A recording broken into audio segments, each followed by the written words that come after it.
Capítulo 35. Meia-noite. Empreendimento Falcon Price.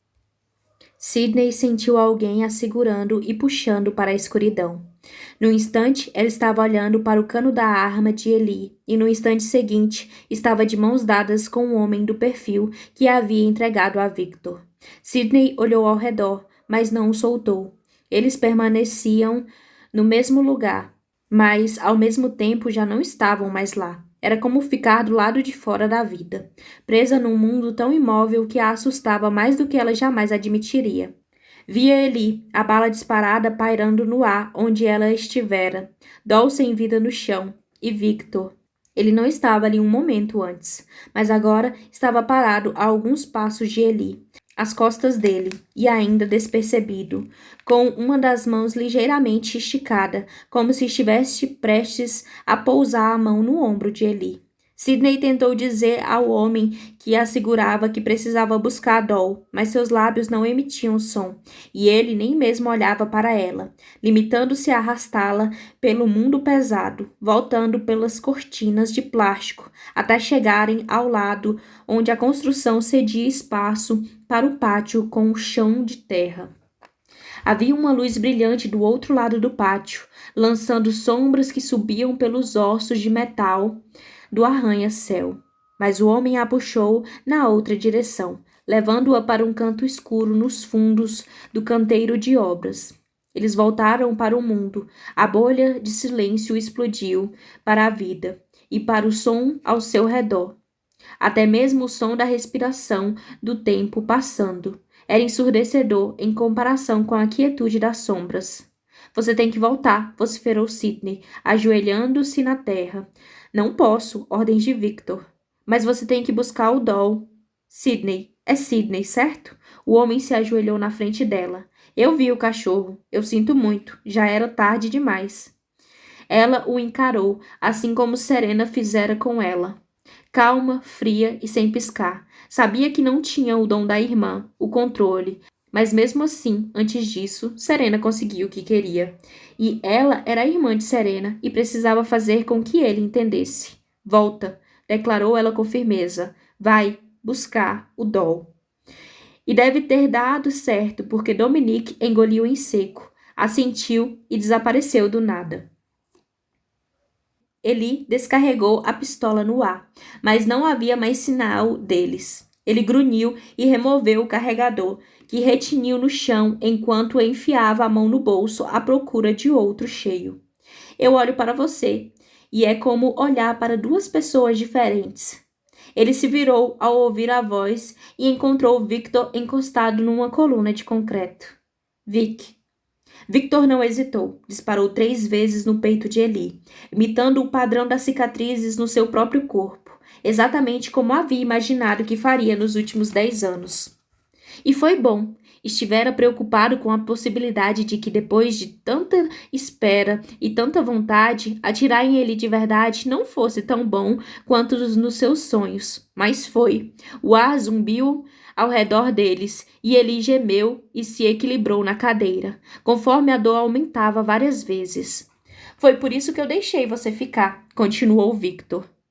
Por isso que eu gostei de você. Todo aquele charme por fora, todo esse mal por dentro. Havia um monstro aí, muito antes de morrer. Eu não sou um monstro, rugiu Eli enquanto arrancava uma das balas do ombro e atirava o metal ensanguentado no chão. Eu sou um filho de Deus. Mas Victor já estava perto dele, enterrando um canivete no peito de Eli. Acertou o pulmão. Soube disso pela arfada. A boca de Victor estremeceu. O rosto paciente, mas os nós dos dedos brancos ao redor do cabo do canivete. Chega disso, disse Victor. No fundo da sua mente, ele girou o botão. Eli deu um grito de dor. Você não é nenhum anjo vingador. Eli não é abençoado, nem divino, nem tem uma missão. Você é um experimento científico. Victor arrancou a faca. Eli caiu apoiado no joelho. Você não entende, arfou Eli. Ninguém entende. Se ninguém entende, é um bom sinal de que você está errado. Eli ficou de joelhos com dificuldade, estendendo o braço para a mesa improvisada enquanto sua pele se curava. Victor desviou o olhar para a mesa, observando fileiras de facas, exatamente como naquele dia. Como você é nostálgico. Ele pôs um pé sobre a mesa e a chutou, espalhando as armas pelo chão de concreto. O corpo do cachorro, ele percebeu, tinha desaparecido. Você não pode me matar, Victor. Você sabe disso. O rosto de Victor se alargava enquanto ele mergulhava a faca entre as costas de Eli. Eu sei, disse em voz alta. Ele tinha que falar alto para se fazer ouvido acima dos gritos. Mas você vai ter que satisfazer a minha curiosidade. Eu esperei muito tempo para tentar. Um segundo depois, Dominique reapareceu, meio que carregando e meio que arrastando o enorme cachorro morto.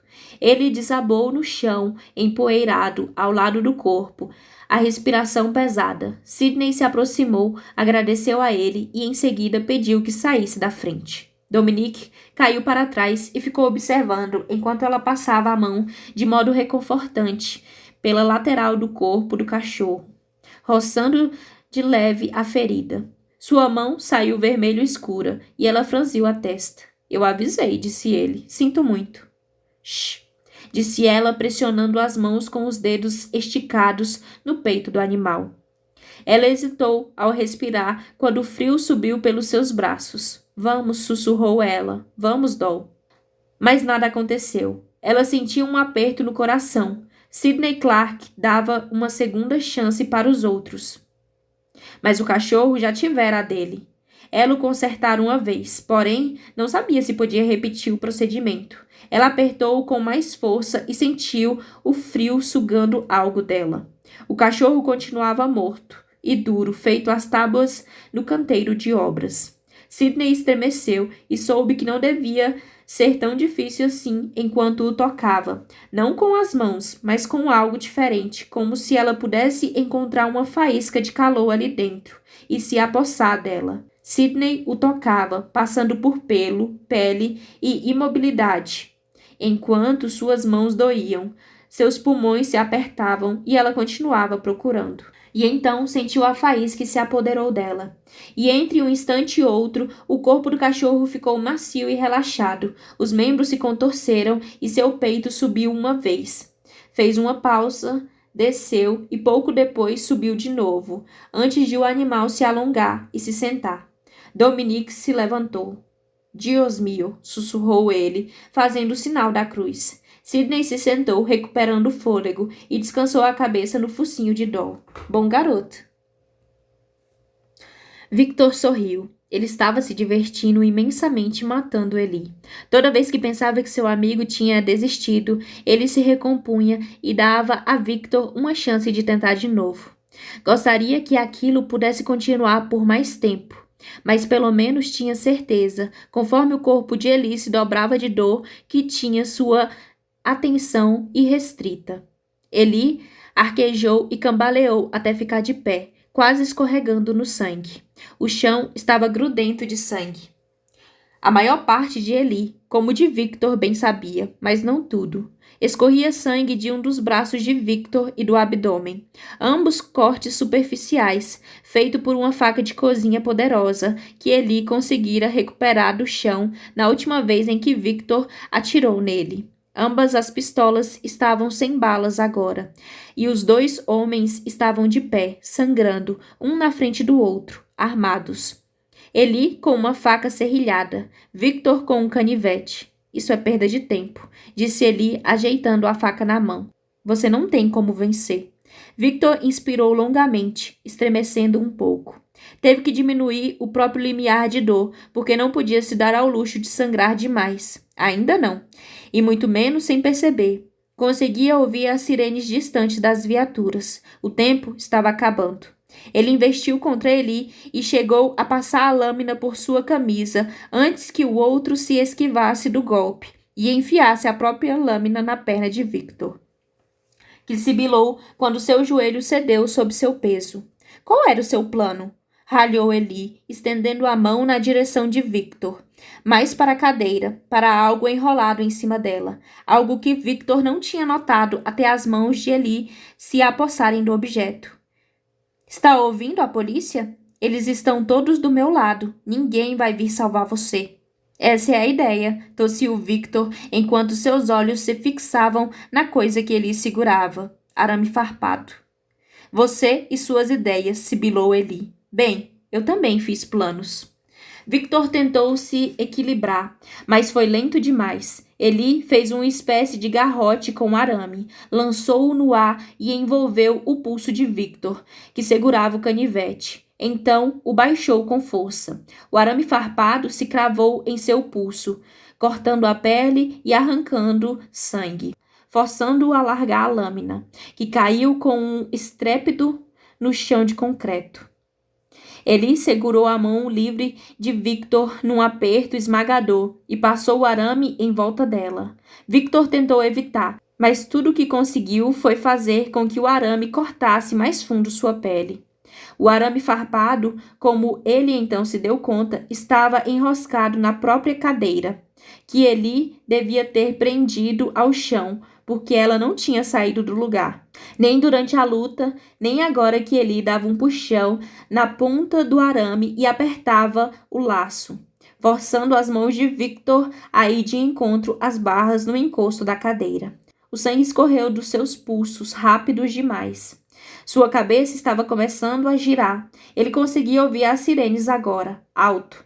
E, claro, achou que até mesmo conseguia ver as luzes vermelhas e azuis através das lonas de plástico. Cores dançavam diante dos seus olhos. Ele deu um sorriso sombrio e desligou os últimos resquícios de dor. Você nunca vai me matar, Eli, provocou. É aí que você se engana, Victor. E dessa vez, disse Eli apertando o arame farpado, vou assistir a vida se esvair dos seus olhos. Meade observou o corpo de Serena queimar e tentou não prestar atenção aos sons dos disparos que vinha de dentro do esqueleto do arranha-céu. Ele precisava confiar em Victor. Victor sempre tinha um plano, mas onde ele estava e onde Dominique havia se metido? Ele voltou a se concentrar no corpo e na tarefa em curso, até avistar as luzes vermelhas e azuis, refletindo além do tapume. As cores lançadas na construção, na penumbra. Aquilo não era nada bom. Os policiais ainda não estavam no pátio, mas era uma questão de tempo até que invadissem o lugar. Mitch não podia se arriscar a passar pelo portão arrombado. Por isso, deu a volta na construção, seguindo para a brecha do tapume, e encontrou Sidney curvada sobre um corpo quase morto, e Dominique, de pé, sobre ambos, rezando em silêncio. Sidney Clark, esbravejou ele. Que merda você está fazendo aqui? Ela me mandou ir procurar um lugar seguro, sussurrou Sidney afagando Doll. Ela, pensou Meade. A mesma ela sabia que ardia em chamas do outro lado da construção. E você veio para cá? O cachorro estava morto, sussurrou Dominique. Eu vi. Estava completamente morto. E agora? Meade pegou Dominique pela manga. Tire a gente daqui agora. Dominique desviou o olhar da garota e do cachorro, e ele pareceu notar pela primeira vez as luzes que subiam pelos muros de madeira e chegavam ao arranha-céu. Ouviram o som de portas de carros sendo batidas, botas na calçada. Merda. Pois é, exatamente. E Victor? Perguntou Sidney. A gente tem que esperar por ele em algum lugar. Não aqui, Sid. Nunca foi parte do plano a gente esperar aqui. Mas e se ele precisar de ajuda? Protestou ela. Meade tentou sorrir. A gente está falando de Victor. Ele consegue lidar com qualquer coisa. No entanto, conforme Sidney segurava Doll, Dominique segurava Sidney, Meade segurava Dominique, e todos eles desapareceram nas sombras. Meade teve um pressentimento terrível de que estava errado, de que sua maldição o seguira até ali. Eli ouviu passos, os homens berrando ordens enquanto abria caminho até eles atravessando camadas e mais camadas de lonas de plástico. Victor desabou no chão, a área em torno da cadeira escorregadia com o sangue dele. Seus olhos estavam abertos, mas perdendo o foco. Eli queria que essa morte fosse dele, não do departamento de polícia de Merritt. muito menos de Serena, dele. Ele avistou a faca de Victor no chão e a alguns metros de distância e a pegou, ajoelhando-se na frente dele. Que grande herói é você! Ele ouviu Victor sussurrar com seu último fôlego. Ele pousou a ponta da lâmina com cuidado entre as costelas dele. Adeus, Victor, e cravou a faca.